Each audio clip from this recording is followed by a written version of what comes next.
If we look very closely at the skin surface, we can see thousands of tiny openings called pores.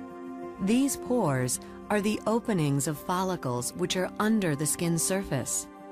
Tiny glands continuously pump oil, also known as sebum, into the follicles. The oil travels up and onto the skin.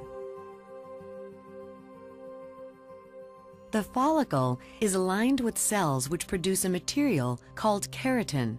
This keratin joins the oil that is flowing through the follicle. Bacteria can also be found in the follicles.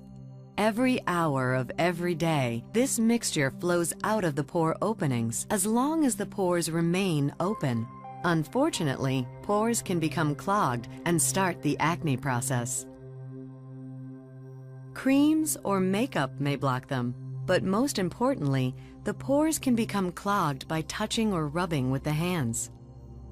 This can push dead skin cells down into the pore or cause a layer of skin to cover the pore.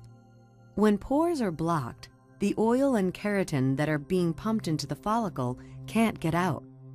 Pressure builds up and makes the follicle expand like a balloon being filled with water. As the follicle gets larger and larger, this stretches the follicle walls.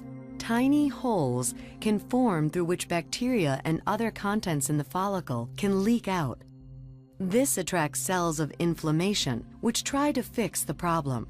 The cells lining the canal start to produce more keratin to shield themselves from the increasing stretch. Unfortunately, this additional keratin adds even more material to the canal. As more and more oil and keratin build up, the follicle can actually burst, causing much more inflammation.